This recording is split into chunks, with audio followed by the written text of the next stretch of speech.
నాకు ఇంతే సమయమా, ఎన్ని వేల మందిలా వస్తూ ఉంటారా, ఎంతమందిని నేను చూడనురా అన్నాడా? అలా చూస్తూనే ఉంటాడు, అనుగ్రహిస్తూనే ఉంటాడు, ఎక్కడో ఉండి మొరలు పెట్టుకున్నా ఆపద మొక్కల వాడి కాపాడుతూనే ఉంటాడు, క్షమిస్తూనే ఉంటాడు. అంత ఓర్పుతో రావాలి అవతారం. అందుకే మొదటే ఓర్పు పట్టి వచ్చింది. రావడం అన్ని అవతారాల్లాగా రాలేదు. భృగువు వెళ్ళి తంతే సహించి బయలుదేరాడు. అందుకే మీరు చూడండి, మొదట దయ కలుగుతుంది ఎప్పుడు మనిషికి. దయ కదిలితే కార్యం నడుస్తుంది. నేను అలా వెళ్ళిపోతున్నాను అనుకోండి, ఏదో దేవాలయంలోకి వెళ్ళి హుండీలో 100 రూపాయలు వేద్దాం అనుకుని వెడుతున్నాను. వెడుతుంటే ఒక పిల్ల తల్లి కంఠం పట్టుకుని గట్టిగా కౌగులించుకుని ఏడుస్తోంది. అమ్మా, అన్నం తిని 3 రోజులైంది, బయట వడగాట్పులు, ప్రేగులు తిరిగిపోతున్నాయమ్మా, ఆకలిస్తోందంటే మంచినీళ్లు తాగమంటావు, ఇవాళ మంచినీళ్లు తాగితే వాంతి అయిపోతోంది, ఏమైనా పెట్టమ్మా అని కొడుతోంది తల్లిని. నాకే లేదు, నీకు ఎక్కడ పెట్టనే అంటోంది తల్లి. తల్లి ఏడిస్తే తట్టుకోగలరు, పిల్ల ఏడిస్తే ఎవరు తట్టుకోలేరు, ఎందుకంటే కపటం ఉండదు. అందుకే శంకరాచార్యులు వారంతటి వారు కనకధార చేస్తే పక్షి ఏడుస్తోంది అనలేదు, పక్షి పిల్ల ఏడుస్తోంది అన్నారు. విహంగ శిశం విషణ్ణే దుష్కర్మ ఘర్మపనీయ చిరాయ దూరం నారాయణ ప్రణయని నయనాంబువాహ అన్నారు. వెంటనే 100 రూపాయలు హుండీలో సాయంకాలం ఇయ్యచ్చు. గబగబా పక్కనున్న దుకాణంలోకి వెళ్ళి ఓ 2 రొట్లు కొని, 2 మంచినీళ్ళ సీసాలు కొని, ఓ 2 పళ్ళు కొని తీసుకొచ్చి ముందు ఆ చెట్టు కింద కూర్చొని నువ్వు తిని పిల్లకి పెట్టవమ్మా అని అవి ముందు ఆ తల్లికి పిల్లకి ఇచ్చి పెడతానా వెళ్ళనా? నా దయ కలిగింది, నా దయ కదిలింది. అసలు ఆ పరిస్థితిని చూడగానే అబ్బా బాబోయ్ ఇంత దారుణంగా ఉన్నారే అని దయ కదిలితే అక్కడకు రావాలి అని నాలో ఉన్నటువంటి ఒక క్రియ కదిలింది, ఒక పని చేశాను. ముందు కనపడని దయ కదులుతుంది, కనపడేటటువంటి కర్మ నడుస్తుంది. దయ కదలకపోతే కర్మ ఎలా నడుస్తుంది? ఈశ్వరుడు భూమి మీదకి రావాలంటే ముందు ఆయన దయ కదలాలి. ఎవరా దయ? అమ్మవారే. వేదాంత దేశికులని మహానుభావులు వారు అందరిలాగా లక్ష్మీ శతకము అలా శతకాలు చేయలే, ఆయన దయాశతకము అని చేశారు. ఆ శతకం పేరే దయాశతకం. దయాశతకం పరమాద్భుతమైన శతకం. ఇప్పటికీ పద్మావతి అమ్మవారి దేవాలయంలో అప్పుడప్పుడు అందులో శ్లోకాలు చదువుతూ ఉంటారు. అందులో ఒక అద్భుతమైనటువంటి మాట అంటారు, అమ్మ అహమస్మి అపరాధ చక్రవర్తి.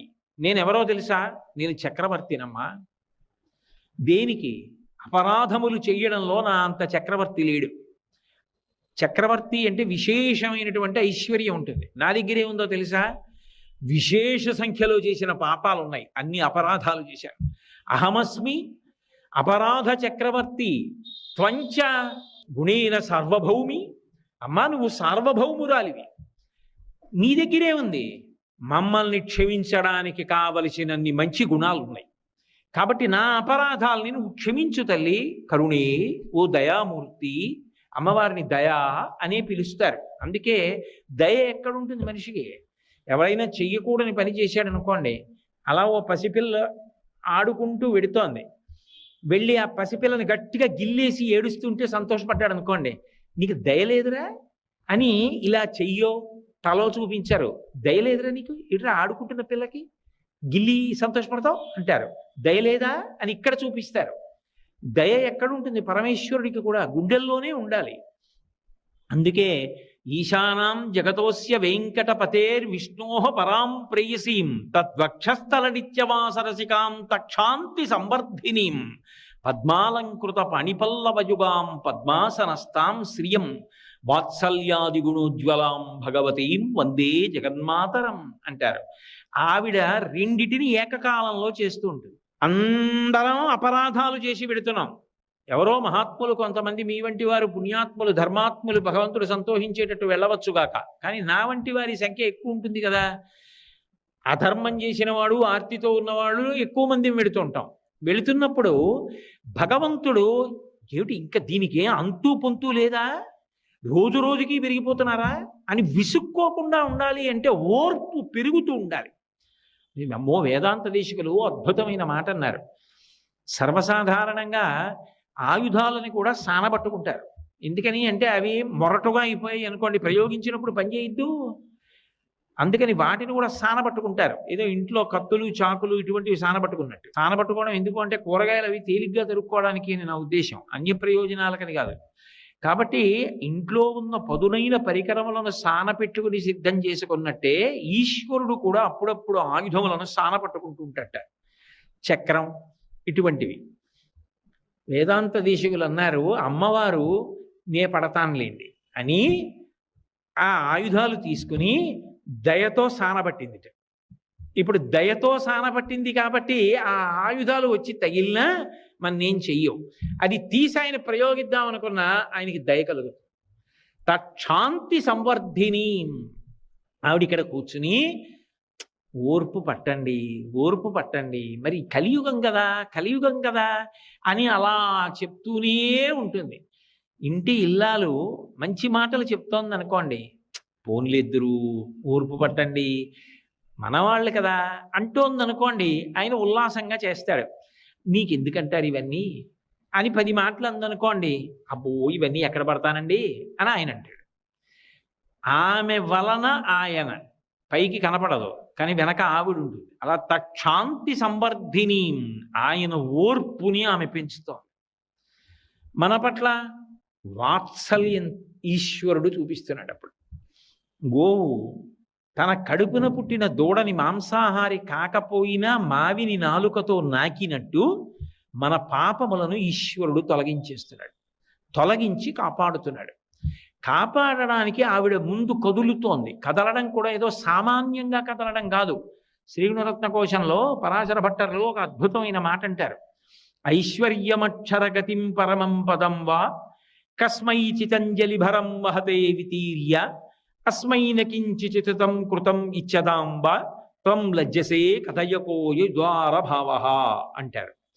త్రికరణ శుద్ధిగా ఎవరో వెళ్ళి అమ్మవారి దగ్గర ఇలా నమస్కారం పెట్టేట, అంజలి ఘటించాడు. త్రికరణ శుద్ధిగా పెట్టాడు నమస్కారం. నువ్వు ఇంత త్రికరణ శుద్ధిగా నాకు అంజలి ఘటించావు, ఇహలోకమునందు నువ్వు సమస్త భోగములను అనుభవించు ఇస్తుందిట. 3 తరాలు చూడు దీర్ఘాయుష్మంతుణ్ణి చేస్తుందిట, ఆరోగ్యం ఇస్తుందిట, తేలికగా శరీరం నుంచి విడిపడేటట్టుగా చేస్తుందిట. బాగా అర్థం అవ్వాలి అంటే, కొద్దిగా కలిపి చెప్పాలి అంటే, శ్రీమన్నారాయణుడితో కలిసి భూమి మీదకి వచ్చి శరీరం విడిచిపెట్టేసిన తరువాత ఆ జీవుణ్ణి చెయ్యి పట్టి విమానంలోకి ఎక్కించుకుని వైకుంఠానికి తీసుకెడుతుంటే జీవుడు చుట్టూ చూసి, స్వామి మీ దర్శనం అయింది, సంతోషం, మా అమ్మీది అని అడిగితే, నువ్వు ఒక రోజు త్రికరణ శుద్ధిగా అంజలి ఘటించావు, అంజలి ఘటిస్తే నీకు ఇహలోకమునందు ఐశ్వర్యం ఇచ్చాను, 3 తరాలు ఇచ్చాను, ఆరోగ్యం ఇచ్చాను, దీర్ఘాయుర్దాయం ఇచ్చాను, తేలికగా శరీరం నుంచి విడివడిపోయే అదృష్టం ఇచ్చాను, శ్రీవైకుంఠానికి తీసుకెడుతున్నాను, ఇంతకన్నా నేను ఇంకా ఏమీ చెయ్యలేకపోయానని సిగ్గుబడి ఎర్రబడిన ముఖంతో అదిగో తెర పక్కన నించుందంట. త్వం లజ్జసే కథయకో యజుదార భావ జ్ఞానక్రియా భజన సంపత కించనోహం ఇచ్చాధికార చకనానుశయా అనభిజ్ఞ అంగాసి దేవి వ్యవయోరపి దుస్సహాని బద్ధామి మూర్ఖచరితత్తవ దుర్భరోస్మి అంటారు. ఆ తల్లి అంతటి దయాగుణంతో ప్రసన్నురాలై ఉంటుంది. అందుకని ఆమె ముందు కదలాలి. ఆమె ముందు కదిలితే ఇంత గొప్పగా కలిపురుషుడు పాడు చేస్తుంటే వాళ్ళకు అక్కరకి రావడానికి నేను ఎడుతున్నానని ఆయన కదలడానికి అవకాశం ఉంటుంది. ముందు దయ కదిలితే ఆయన కదులుతాడు. అందుకని ఆమె కొల్హాపురం వచ్చింది, ఆయన భూమి మీదకి వచ్చాడు. అంటే దయ కదిలింది అని అర్థం చేసుకోవాలి. అంతేగాని వాళ్ళు కూడా దెబ్బలాడుకున్నారండి అని పౌరాణిక భాషను జాగ్రత్తగా అన్వయం చేసుకోవాలి. అంతేగాని కథగానే అర్థం చేసుకుని వాళ్ళు దెబ్బలాడుకున్నారు, మేము దెబ్బలాడుకోకూడదా అన్న మాట అన్వయం చేసుకోమని కాదు. కాబట్టి ఆయన బయలుదేరి భూమి మీదకి వచ్చాడు. వచ్చినటువంటి వాడు దక్షిణ దేశంలో ఉన్నటువంటి వెంకటాచలం దగ్గరికి వచ్చి అక్కడ ఉన్నటువంటి ఒక చింత చెట్టు కింద ఉన్న పుట్టలో ఉన్నాడు. అవతార ప్రకటనం చెయ్యలేదు వెంకటేశ్వరుడిగా, అందులోనే ఉండిపోయాడు. లక్ష్మీదేవి ముందు కదిలింది, వెనక వెంకటేశ్వరుడు కదిలాడు. కారణం ఆయన యొక్క అపారమైన ఓర్పు. అయితే విచిత్రం ఏమిటంటే, నిజానికి వెంకటేశ్వరావతారం ప్రకటనం అయిపోయిన సమయంలో కూడా ఎంత ఓర్పు పట్టాడంటే, గొడ్డలి దెబ్బతిని అవతార ప్రకటన చేశాడు. గుండెల మీద తంతే వైకుంఠం నుంచి కదిలాడు ఓర్పు పట్టి. గొడ్డలి పెట్టి నెత్తి మీద కొడితే 7 చెట్ల ఎత్తు రక్తం పైకి లేచింది. ఎందుచేత అంటే బ్రహ్మాధేను శివో వత్సౌ గోపాలీ కమలాలయా అంటారు. బ్రహ్మగారు ఆవయ్యాడు, శివుడు దూడయ్యాడు. ఆ ఆవుని దూడని తీసుకొచ్చి చోళరాజుకి అమ్మడానికి ఆ ఆవుని దూడని అమ్మేటటువంటి వనితగా లక్ష్మీదేవే కొల్హాపురం నుంచి బయలుదేరి వచ్చింది. అమ్మారు. అసలు వచ్చింది ఎందుకు? ఈయన ఎక్కడున్నారని వెతుకుతున్నారు వాళ్ళు. వెతుకుతూ వెతుకుతూ సమాసిజ్ఞచ్చ వాల్మీకం సమంతాత్ క్షీరధారయ, అక్కడ ఉన్నటువంటి పుట్టలో శ్రీహరిని చూసి సంతోషించి బ్రహ్మగారు పాలు వదిలిపెట్టి అభిషేకం చేస్తున్నాడు. ఈ ఆవు పాలన్నీ అక్కడ వదిలిపెట్టి ఇంటికి వెళ్ళిపోతోంది. ఆవు పాలు ఇవ్వట్లేదు, ఏం చేస్తున్నామని ఆవిడకి కోపం వచ్చి ఆ గోవులను రక్షించేటటువంటి వ్యక్తిని కొట్టించింది. ఆయనకి కోపం వచ్చి మరునాడు మాటేసి చూస్తున్నాడు. ఆ ఆవు వెళ్ళి పాలు వదిలిపెట్టేస్తోంది పుట్టలోకి. అది సాక్షాత్ శ్రీమన్నారాయణుడి మీద వదులుతోంది, అది బ్రహ్మగారు ఆ గోవు. కానీ నిష్కారణంగా నేను దెబ్బలు తిన్నాను, ఈ ఆవు తీసుకెళ్లి పుట్టలో పాలు వదిలేస్తోందని కోపం వచ్చి ఆ కోపంలో యుక్తాయుక్త విచక్షణ మరిచిపోయి అన్ని దెబ్బలు తిన్నాడు కదా. మరి ఆ బాధ ఆక్రోశం ఉంటాయి కదా, చటుక్కున చేతిలో ఉన్న గొడ్డలి తీసి ఆవు మీదకి విసిరాడు. నేను ఇక్కడ ఉండగా గోవు మరణించకూడదు, నన్ను నమ్ముకున్న భక్తుడు బ్రహ్మగారు గోవు రూపంలో ఉన్నాడు, మరణించకూడదు, నేను కాపాడాలని చటుక్కున పుట్టలోంచి పైకి లేచి ఆవుకు అడ్డంగా తలపెట్టాడు. కుఠారాణాతి తీక్షణేన తాడితో వెంకటేశ్వర సప్తతాళ ప్రమాణేన రక్తస్ఫూర్తిరభూస్తథా. ఆ గొడ్డలి తగలగానే 7 తాటి చెట్లంత ఎత్తు నెత్తురు పైకి లేచింది. గొడ్డలి దెబ్బతిని అవతార ప్రకటనం చేశాడు. ఎంత ఓర్పు పట్టాలి! ఎవరి కోసం పట్టాడు అంటే కలియుగం ఆయన నిర్ణయించింది. అయ్యో, కలిపురుషుడి యొక్క ఉద్ధతి వలన వీళ్ళందరూ పాడైపోతారేమో, నేను అక్కడికొచ్చి కాపాడకపోతే ఎలా?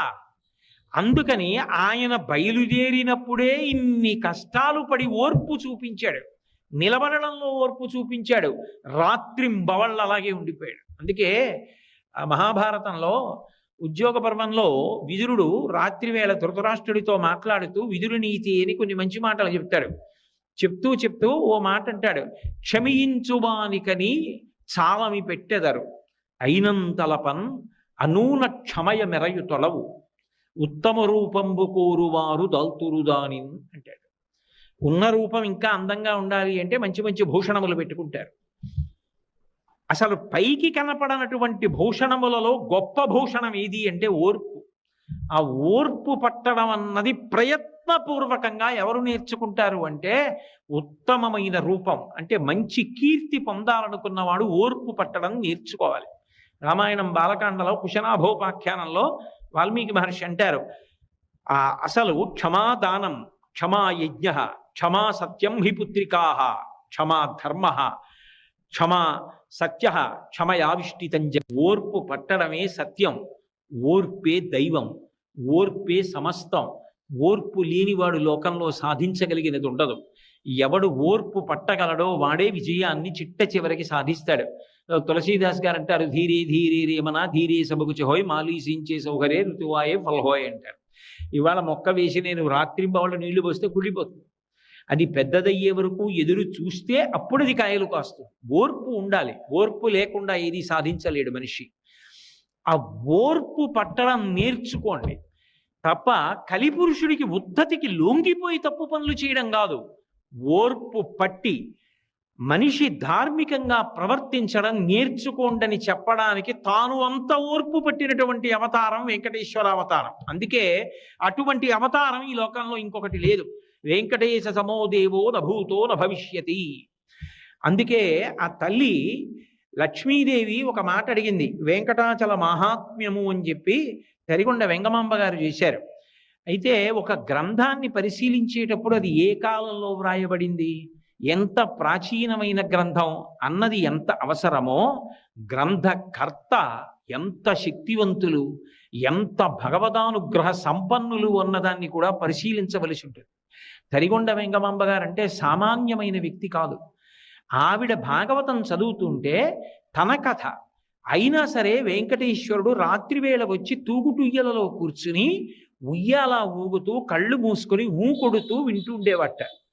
ఆవిడ భాగవతం చెప్తుంటే, ఆవిడ గ్రంథరచన చేసినవి చదువుతుంటే శ్రీ వెంకటేశ్వరుడంతటి వాడు చెవి ఒగ్గి వింటూ ఉండేవాడు.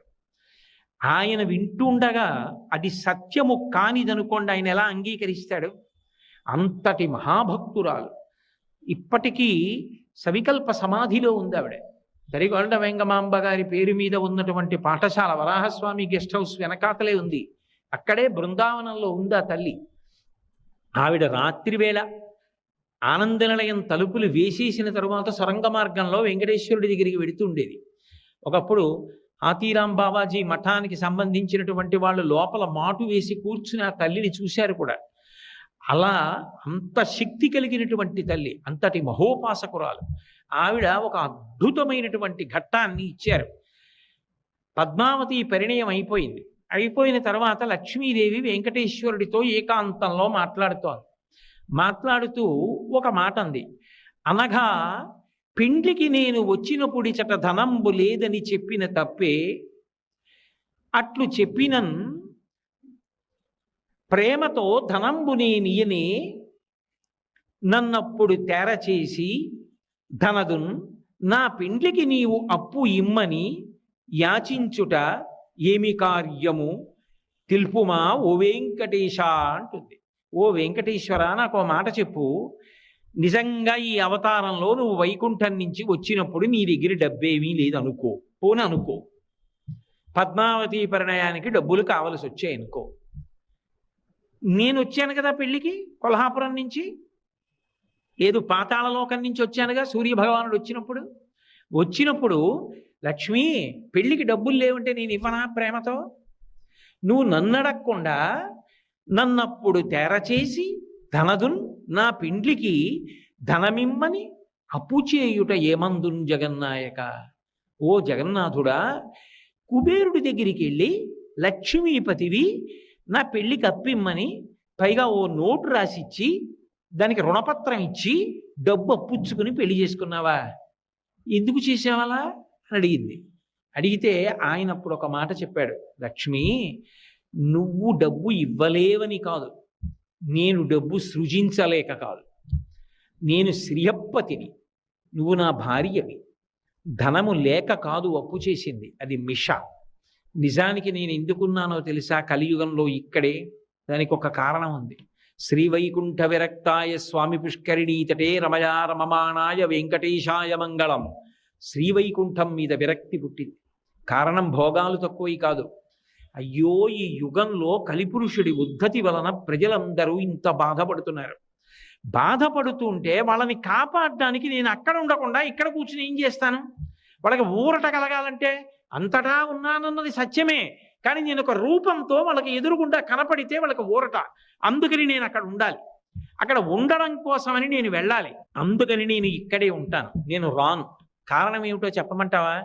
కలియుగంబున ప్రజలు పాపకర్మంబులనరించి రోగాది తాపత్రయముల్ కలుగగా వెరచి తత్కాలంబునందు నన్ను పేర్కొనుచు పలు మొరల్ పెట్టినప్పుడు వచ్చు వారి ఆపదల తీర్చి వారి బ్రోవక ఒరకుండుట నాకు నీతి కాదు. పాపంబుపై ఆకర్షణంబు చేసి వచ్చు ఆపదల తీర్చి ధనము ఈ కొండపైకి రప్పించి నిస్పృహుండనగుచు అజ్ఞులైన జనులకిప్పింతు నచలమతిని.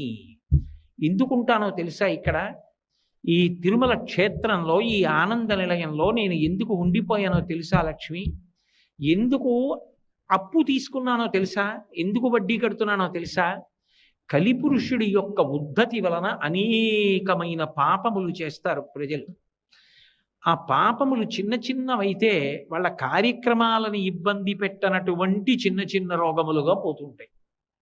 కానీ అసలు పెద్ద పెద్ద పాపములైతే ఏం చేస్తాయంటే, ఏ కార్యమును చేయడానికి శక్తి లేని స్థితిలో ఆ పాపము బాధ పెడుతుంది. పైగా ధనం విశేషంగా క్షయమైపోతుంది. గొప్ప బాధని శరీరంలో పొందుతూ ఉంటాడు. దానివలన ఎన్ని ఉన్నా మనశ్శాంతి ఉండదు. అటువంటి రోగముల చేత బాధపడుతూ ఉంటారు. కలియుగంబున ప్రజలు పాపకర్మంబులనురించి రోగాది తాపత్రయములు కలుగగా విరచిత కాలంబు నన్ను పేర్కొనుచు పలు మొరలు పెట్టినప్పుడు ఆ రోగాలు కలిగి విశేషమైన బాధలు కలిగి అప్పుడు బాధ ఒక్కడే అనుభవించలేడు. అప్పుడు ఏం చేస్తాడంటే నన్ను తలుచుకుంటాడు. ఏడుకొండలవాడ వెంకటరమణ ఆపద ముక్కలవాడ అనాథ రక్షక నన్ను కాపాడవయా స్వామి, నిలువు దోపిడీ ఇస్తానంటాడు. ధనము ఈ కొండపైకి రప్పించి నిస్పృహుండనగుచు అజ్ఞులైన జనులకిప్పింతు నచలమతిని. ఎందుకుంటానో తెలుసా? ఇక్కడ ఈ తిరుమల క్షేత్రంలో ఈ ఆనంద నిలయంలో నేను ఎందుకు ఉండిపోయానో తెలుసా లక్ష్మి? ఎందుకు అప్పు తీసుకున్నానో తెలుసా? ఎందుకు వడ్డీ కడుతున్నానో తెలుసా? కలిపురుషుడి యొక్క ఉద్ధతి వలన అనేకమైన పాపములు చేస్తారు ప్రజలు. ఆ పాపములు చిన్న చిన్నవైతే వాళ్ళ కార్యక్రమాలను ఇబ్బంది పెట్టనటువంటి చిన్న చిన్న రోగములుగా పోతుంటాయి. కానీ అసలు పెద్ద పెద్ద పాపములైతే ఏం చేస్తాయంటే ఏ కార్యములు చేయడానికి శక్తి లేని స్థితిలో ఆ పాపము బాధ పెడుతుంది. పైగా ధనం విశేషంగా క్షయమైపోతుంది. గొప్ప బాధని శరీరంలో పొందుతూ ఉంటాడు. దానివలన ఎన్ని ఉన్నా మనశ్శాంతి ఉండదు. అటువంటి రోగముల చేత బాధపడుతూ ఉంటారు. కలియుగంబున ప్రజలు పాపకర్మంబులనురించి రోగాది తాపత్రయములు కలుగగా విరచిత కాలంబు నన్ను పేర్కొనుచు పలు మొరలు పెట్టినప్పుడు ఆ రోగాలు కలిగి విశేషమైన బాధలు కలిగి అప్పుడు బాధ ఒక్కడే అనుభవించలేడు. అప్పుడు ఏం చేస్తాడంటే నన్ను తలుచుకుంటాడు. ఏడుకొండలవాడ వెంకటరమణ ఆపద ముక్కలవాడ అనాథ రక్షక నన్ను కాపాడవయా స్వామి, నిలువు దోపిడీ ఇస్తానంటాడు. నేను వింటాను. విని నేను ఇక్కడ లేకపోతే ఎలా?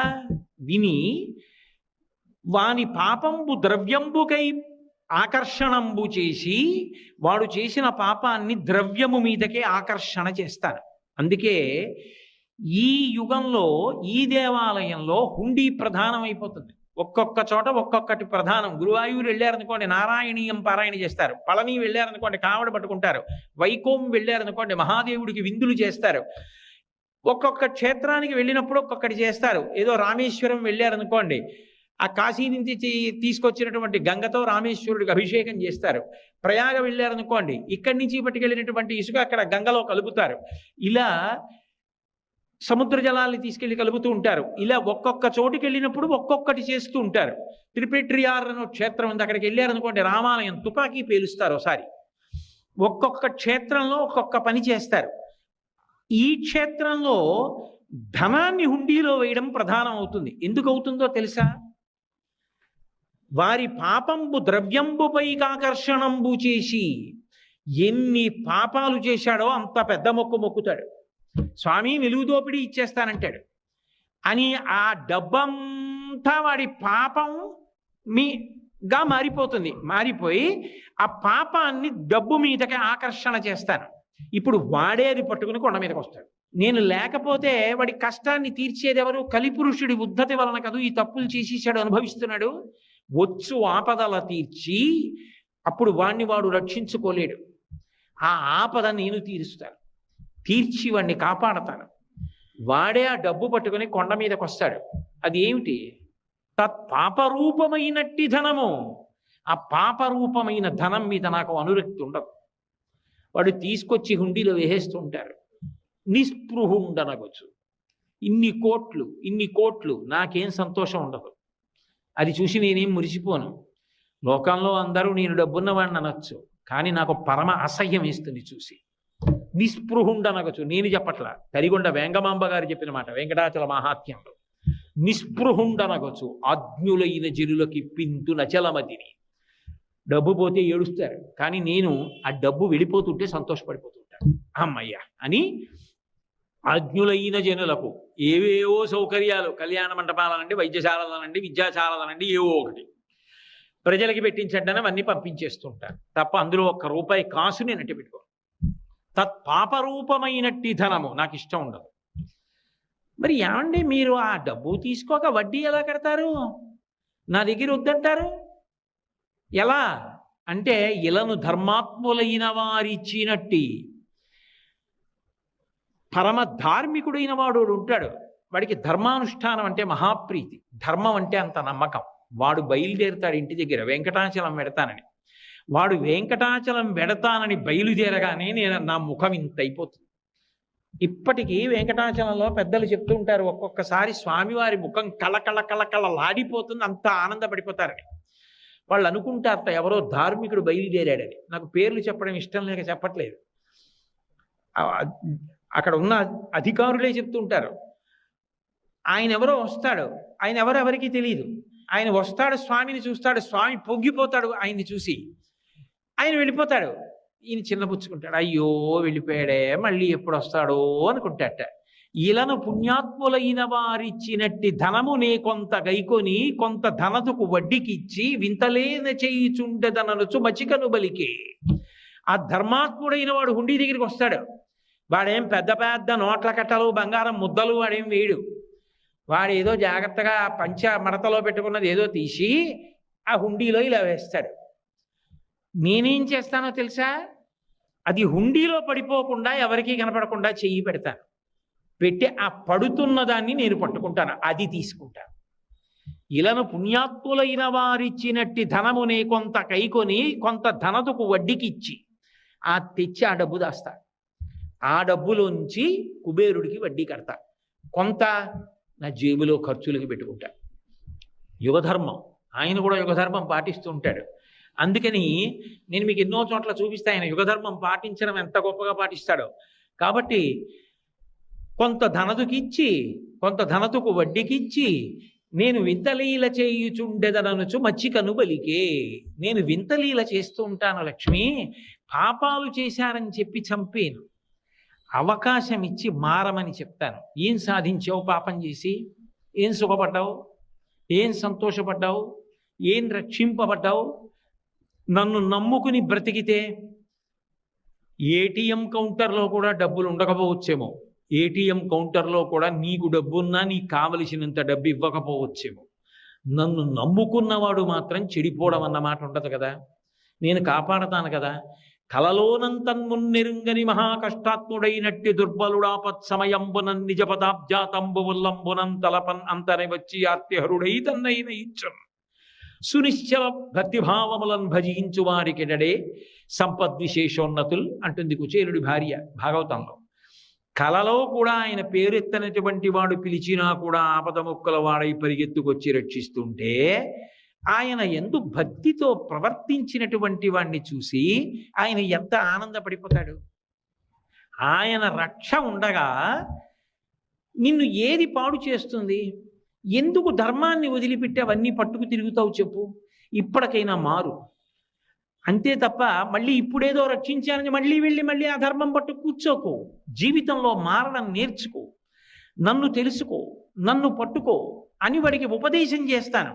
వాడి బుద్ధి మార్చడానికి ప్రయత్నిస్తాను, తల తీసేయను, తలలో మార్పు తేవడానికి ప్రయత్నిస్తాను. నేను ఇక్కడ ఉండకపోతే వాడికి ఆ ఊరట ఎలా వస్తుంది? ఆ ఊరట కల్పించడం కోసం నేను ఇక్కడ కూర్చుంటున్నాను. కలిబాధమాన్ప తిరుమల కలియుగ వైకుంఠమనగ గైసేసిన మీ సలలిత కరుణాహృదయము కలలోనను మరువరాదు కంజదలాక్ష అంటారు. కలిబాధమాన్ తీర్చడానికి ఆయన వైకుంఠం నుంచి బయలుదేరి వచ్చి సర్వ సుఖములను అనుభవించవలసిన వాడు అంత కష్టపడి అలా నిలబడి అలాగే ఉండిపోయాడు. ఉండిపోయి నేనున్నాను అని కాపాడి ఎక్కడో ఎవడో పాపం చేసి ఆర్తి పొందినా సరే ఈసారికి నిన్ను కాపాడుతున్నాను, వద్దురా, నా మాట వినరా, అధర్మం జోలికి వెళ్ళకరా అని మనసు మార్చడం కోసమని వైకుంఠాన్ని వదిలిపెట్టి ఇక్కడికొచ్చి పద్మపీఠం మీద నిలబడిపోయాడు. అంత దయగలిగిన అవతారం ఎక్కడుంటుంది? అంతటి కారుణ్యమూర్తి ఎక్కడుంటాడు? అందుకే వెంకటేశ్వర అవతారంతో మిగిలిన అవతారాల్ని పోల్చి మాట్లాడడానికి అవకాశం లేదు అన్నారు. వెంకటేశ సమోదేవో నభూతో నభవిష్యతి. కాపాడడం ఒక్కటే కాదు, పుణ్యం చేయడం కష్టం కదా. ఈ యుగంలో కలిపురుషుడు పుణ్యం చేయాలి అంటే పెట్టుబడి పెట్టాలి, కాసేపు వచ్చి కూర్చోవాలి, కాసేపు వినాలి, కాసేపు శ్రద్ధతో చూడాలి. ఓ ఉత్సవంలో పాల్గొనాలంటే ఓ రూపాయి ఖర్చు పెట్టాలా? ఓ గంట వచ్చి కూర్చోవాలా? కొన్ని రోజులు తెల్లవారుజామున నిద్ర లేవాలా? ఇవన్నీ పెట్టుబడి. ఏమీ చెయ్యకుండా రమ్మంటే పుణ్యం ఎక్కడి నుంచి వస్తుంది? రాదు జీవుడికి. నలుగుడు పడితే పుణ్యం వస్తుంది. చెరుక్కర్రైనా నలిగితేనే తీయని రసం వస్తుంది. ఏ నలుగుడు పడకుండా రమ్మంటే ఎక్కడి నుంచి వస్తుంది? అందుకని కలియుగంలో పుణ్యకర్మల కొరకు వెచ్చించమంటే వెచ్చించరు. కానీ నేను వాళ్ళకి ఒక గొప్ప పుణ్యాన్ని కట్టబెడతాను. ఇక్కడ నిలబడి ఏమి కట్టబెడతాను అంటే, స్కంద పురాణంలో శ్రీ వెంకటేశ్వరుని యొక్క మూర్తిని దర్శనం చేసినంత మాత్రం చేత సకల తీర్థముల యందు స్నానము చేశాడని, అందరూ దేవతల్ని దర్శనం చేశాడని ఫలితాన్ని పొందడానికి అవకాశం ఉంటుంది. అంత గొప్ప దర్శన ఫలితాన్ని భక్తులందరికీ కట్టపెట్టడం కోసం కలియుగం కాబట్టి కలిపురుషుని యొక్క ప్రచోదనం మేరకి బుద్ధిలో వచ్చేటటువంటి వైక్లభ్యముల వలన చేసేటటువంటి పాపముల నుంచి మనుష్యుణ్ణి విముక్తుణ్ణి చేయడం కోసం వెంకటేశ్వర స్వరూపంగా మీరు ఇలా నిలబడండి అని ఎవరు అడగకపోయినా తనంత తానుగా ఆ భంగిమను నిర్ణయం చేసుకొని, ఆ ముద్రలను నిర్ణయం చేసుకొని స్వామి ఆ శేషశైలం మీద, ఆనంద నిలయ విమానంలో పద్మపీఠం మీద అలా నిలబడి ఉన్నాడు. అది కేవలంగా ఒక మూర్తి కాదు. దానిని దేవతా సంఘములు తయారు చేయలేదు, విశ్వకర్మ చెక్కలేదు. అది ఎవరు మీరు ఇలా ఉండండి అని ప్రార్థన చేస్తే పట్టిన భంగిమ కాదు. సాక్షాత్ శ్రీమన్నారాయణుడే లోకానికి అంతటికీ కూడా ఒక సందేశం ఇవ్వడం కోసమని, మౌన వ్యాఖ్య చేయడం కోసం ఒక ప్రత్యేకమైనటువంటి ముద్ర పట్టి నిల్చున్నటువంటి మూర్తి అని మీకు వివరణ చేయడం జరిగింది. పద్మాసనస్థయౌ పద్మావతీదేవి నిజవక్షమందున నిలుపుకొనుచు, జనులకు తన చరణములే గతి అని దక్షిణ కరము పాదములు చూప, తన చరణములు నమ్మిన వారలకు ఈ భవాంబోధి కటిదగ్నమగునటంచు, వామహస్తంబు కటిభాగమున నుంచి చూపరులకు సంకేతించుచుండ, పరమ పావన శేష పర్వతము మీద అలరు ఆనంద నిలయమందను నిలచి, దివ్యమంగళ విగ్రహుండవ్యయుండు పరమ పావనుడు శ్రీ వెంకటేశ్వరుడు వేడిక అంటారు.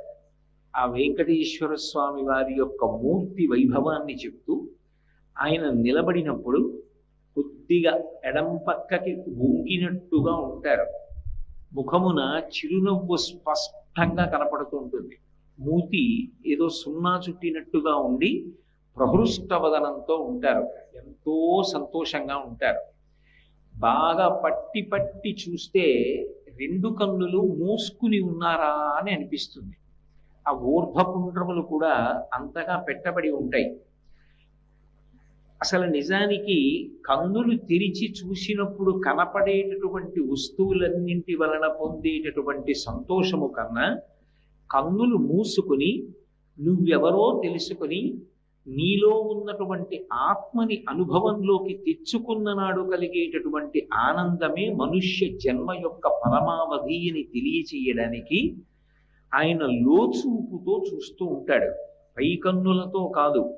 వచ్చినవాడి మనసులో ఉన్న కోరిక, ఆయన యొక్క సాధన, ఆయన యొక్క నిరక్తి, ధర్మానుష్ఠాన బలం, ఇవన్నీ కూడా ఆయనకి తెలియనివేం కావు. సర్వజ్ఞుడు.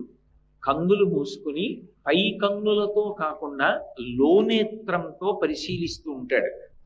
అలా నిలబడి ఉండడంలో పద్మాసనస్థయో పద్మావతీదేవి నిజవక్షమందున నిలుపుకొనుచు. తిరుపతి క్షేత్రంలో ముగ్గురు పద్మావతులు ఉన్నారు. ఎందుచేత ఈ మాట అంటున్నాను అంటే, శ్రీ వెంకటేశ్వర స్వామి వక్షస్థలంలో అధివసించి ఉన్నటువంటి వ్యూహస్వరూపమైనటువంటి లక్ష్మీదేవి ఒకరు. కౌస్తుభము ఉండే చోట ఆమె ఉంటుంది అని. అటువంటి లక్ష్మీదేవి ఒకరైతే, ఒకానొకప్పుడు త్రేతాయుగంలో వేదవతికి ఇచ్చినటువంటి వరాన్ని పూర్తి చేయడం కోసం పరమాత్మ సంకల్పం చేస్తే, ఆకాశరాజు నారాయణవనంలో భూమిని దున్నుతున్నప్పుడు ఒక మందసం లభించి ఆ పెట్టెని విప్పి చూసినప్పుడు ఆ పద్మాలలో పడుకుని అయోనిజగా తనంత తానుగా ఆవిర్భవించినటువంటి పద్మావతి ఒకరు. ఆమెని పరిణయం చేసుకున్నాడు. అందుకని పద్మావతి పరిణయమై ఆమె ఆయనతోటే ఉంటుంది వెంకటాచలంలో, ఆనంద నిలయంలో. కాబట్టి ఆ పద్మావతి ఆయనతో ఉంది ఒకటి. రెండవ పద్మావతి లక్ష్మీదేవి, ఎప్పుడూ ఆయనని విడిచిపెట్టకుండా ఉండేటటువంటి ఆయన శక్తి స్వరూపమైన నిత్యానపాయని అయినటువంటి శ్రీ మహాలక్ష్మి ఎవరు ఉన్నదో ఆ తల్లి ఒకప్పుడు కలియుగంలో ప్రజలని ఉద్ధరించడానికి స్వామివారు బయలుదేరి రావడానికి వీలుగా ముందు దయాస్వరూపిణి అయి కదిలి కొల్హాపురాన్ని చేరుకుంది. తదనంతరము ఆమె పాతాళ లోకానికి వెళ్ళి కపిల మహర్షి దగ్గర ఉన్నది. ఉన్నప్పుడు ఆ మహాలక్ష్మి మళ్ళీ భూమి మీదకి రావాలి అనేటటువంటి సంకల్పంతో శ్రీ వెంకటేశ్వరుడే అమ్మవారి కోసం తిరు ఈశానూరు అంటారు. ఆ తిరు ఈశానూరు క్షేత్రంలో ఇవాళ పద్మావతి అమ్మవారి దేవాలయం ఎక్కడుందో అక్కడ కోనేటి ఒడ్డున కూర్చుని తపస్సు చేశాడు. తపస్సు చేస్తే కార్తీక మాసంలో శుక్లపక్షంలో పంచమి శుక్రవారం తిథి నాడు సహస్ర రేకులతో ఒక పద్మం విచ్చుకుంది. ఆ విచ్చుకున్న పద్మంలోంచి ఆవిర్భవించింది మహాలక్ష్మి. అందుకే ఆమె కార్తీక మాస శుక్లపక్ష పంచమి నాడు ఆవిర్భవించింది. కాబట్టి అమ్మవారికి సంబంధించినటువంటి బ్రహ్మోత్సవాలన్నీ కూడా కార్తీక మాసంలో జరుగుతాయి. ఆ తల్లిని వెంకటాచలానికి రమ్మని స్వామి అడిగారు. నీ కోసమని భక్తులు ఎందరో కొండ మీదకి వచ్చి నిన్ను సేవిస్తూ ఉంటారు. నేను ఇక్కడే తిరుపతి పట్టణంలో క్రిందనే ఉండిపోతాను. ఉండిపోయి నా దగ్గరికి వచ్చి భక్తులందరూ మొట్టమొదట అమ్మ అని నన్ను సేవిస్తూ ఉంటారు. నేను నన్ను సేవించినప్పుడు నాకు చేసినటువంటి సేవలు ఉత్సవాలు నీకు చేసినటువంటి సేవలుగా, నీకు చేసినటువంటి ఉత్సవాలుగానే భావించి నీ అనుగ్రహాన్ని భక్తులకి సముపార్జించి పెట్టడంలో వారికి ఉపకారం చేస్తూ ఉంటాను. నాకు ఒక్కటి చాలు. కార్తీక మాసంలో శుక్లపక్షంలో పంచమి శుక్రవారం నాడు ఆవిర్భవించాను కనుక ఆ బ్రహ్మోత్సవాలు జరిగేటటువంటి సమయంలో నాకు పసుపు కుంకం చీర, దానితో పాటుగా నువ్వు మెడలో వేసుకుని కొంతసేపు ఉంచుకున్నటువంటి మాలని బహుమానంగా పంపించు. వాటిని నేను ధరిస్తూ ఉంటాను. నేను ఇక్కడ తిరుపతి పట్టణంలోనే ఉంటానని అమ్మవారు తిరుపతి పట్టణంలో ఉండిపోయింది. కాబట్టి అక్కడికి ఇద్దరు పద్మావతులు, ఆకాశరాజుకి భూమి దున్నుతున్నప్పుడు లభించిన పద్మావతి వెంకటేశ్వరుడి చేత పరిణయమాడబడినది ఒకటి. శ్రీ వెంకటేశ్వరుడు తపస్సు చేస్తే పద్మ సరోవరంలోంచి సహస్ర రేకులు కలిగినటువంటి పద్మము నుండి కార్తీక మాస శుక్లపక్ష పంచమి శుక్రవారము నాడు ఆవిర్భవించినటువంటి లక్ష్మీ స్వరూపం ఒకటి. వ్యూహలక్ష్మిగా స్వామివారి వక్షస్థలంలో కౌస్తుభమని ఉండేటటువంటి ప్రాంతంలో ఆయనను ఆవహించి ఉండేటటువంటి లక్ష్మీ స్వరూపం ఒకటి. ఆమె కూడా పద్మావతి. అందుకని ఆయన వక్షస్థలమును అధివసించి ఉంటుంది తప్ప పక్కన ప్రకటనముగా అమ్మవారు ఉండదు. ఏకమూర్తిగా వెంకటాచలంలో స్వామి ఒక్కరే పద్మపీఠం మీద నిలబడి ఉంటారు. అమ్మవారు ఆయన గుండెలలోనే ఉంటుంది. అందుకే పద్మాసనస్థయౌ పద్మావతీదేవి నిజవక్షమందున నిలుపుకొనుచు తక్షాంతి సంవర్ధిని అంటారు. ఆవిడ దయాస్వరూపిణి. భగవంతుని యొక్క అపారమైనటువంటి దయకు ఆమె సంకేతం. మిగిలిన అవతారాలకి శ్రీ వెంకటేశ్వర అవతారానికి ఒక ప్రధానమైనటువంటి వ్యత్యాసం. పాపమునందు అనురక్తి బాగా పెరిగిపోయి అధర్మాచరణం చేస్తూ జనులను హింస చేసేటటువంటి వాళ్ళని, ఇంకా లక్షల మందిని కూడా తెగటార్చేసాయి శ్రీ మహావిష్ణువు యొక్క అవతారములు. ధర్మ వ్యతిరేకమైనటువంటి నడవడిని ఆయన అంగీకరించలేదు. ఎందుకనంటే అసలు భగవంతుని యొక్క ప్రధానమైన లక్ష్యమే ధర్మ సంస్థాపన. నిన్న మీతో నేను చెప్పడం జరిగింది. యదా యదా హి ధర్మస్య గ్లానిర్భవతి భారత అభ్యుత్థానమధర్మస్య తదాత్మానం సృజామ్యహం. అసలు భగవంతుని యొక్క ప్రధానమైన లక్ష్యము ధర్మ సంస్థాపనమే. అందుకే ధర్మాన్ని పట్టుకునే వాళ్ళు, ధర్మమునందు పక్షపాతమున్నవారు, ధర్మానురక్తి కలిగిన వాళ్ళు అంటే భగవంతుడికి అంతటి ప్రీతి. ధర్మ వ్యతిరేకుల యొక్క పీచ మనుస్తూ ఉంటాడు. అందుకే ఆయన భాగవతంలో ప్రహ్లాదోపాఖ్యానంలో దేవతలందరితో మాట్లాడుతూ ఒక మాట అంటాడు. నేను ఎప్పుడెప్పుడు అవతారం తీసుకుని భూమి మీదకి వస్తాను అంటే శుద్ధ సాధులందు, సురలందు, శృతులందు, గోవులందు, విప్రకోటియందు, ధర్మ పదవి ఎందు, తవిలినాయందు, వాడెన్నడలుగు నాడి హింసనందు అంటాడు. ఆయన కొన్ని స్థానములు చెప్పాడు. వాటి జోలికి వెళ్ళి వాటిని పాడు చేయడానికి ప్రయత్నిస్తే నేను అంగీకరించాను. అవతలవాడు తప్పు చెయ్యకుండా మీరు ప్రార్థన చేశారు అని ఒక అవతారంగా వచ్చి నేను ఎవరిని సంహరించాను. వాడు తప్పు చెయ్యాలి.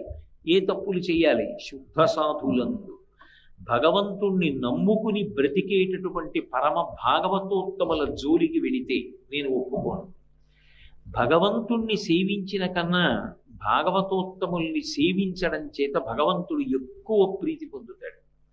అందుకే శుద్ధ సాధులందు, ప్రహ్లాదుడి జోలికి వెళితే వెంటనే నరసింహావతారం వచ్చింది. శుద్ధ సాధులందు, సురలందు, దేవతలను పదవులలో నియమించి ధర్మచక్రం తిరిగేటట్టుగా నియామకం చేసిన వాడు ఆయన. అటువంటి దేవతల జోలికి వెళ్ళి నిష్కారణంగా దేవతల్ని నింద చేసిన, దేవతల జోలికి వెళ్ళి ఇబ్బంది పెట్టే ప్రయత్నం చేసిన, అవతార స్వీకారం చేసి ధర్మాన్ని రక్షించడానికి అటువంటి వారి యొక్క పీచం అణుస్తాను. కాబట్టి శుద్ధ సాధులందు, సురలందు, శృతులందు, వేదము యొక్క ప్రమాణము ప్రశ్నింపబడిన నాడు వేదము యొక్క ప్రమాణమును నిలబెట్టడానికి వస్తాను. సురలందు, శృతులందు, గోవులందు, విప్రకోటియందు. గోవులు పరమ పవిత్రమైనవి. ఆ గోవుల వలన వచ్చేటటువంటి నెయ్యి ఏది ఉన్నదో, పాలు ఏ ఉన్నాయో, ఆ గోమయము గోమూత్రము వలన యజ్ఞము జరుగుతోంది. ఆ యజ్ఞము వలన ధర్మచక్రము తిరుగుతోంది. అందుకే గోవులందు, విప్రకోటియందు మంత్రభాగాన్ని సమన్వయం చేసి దొరికిన దానితో తృప్తిగా జీవనం చేసేటటువంటి విప్రులు ఎవరు ఉంటారో అటువంటి విప్రుల యందు నేను నిరంతరము అనురక్తితో ఉంటాను. అటువంటి వారి జోలికి వెళ్ళి బాధ పెట్టిన గోవులందు, విప్రకోటియందు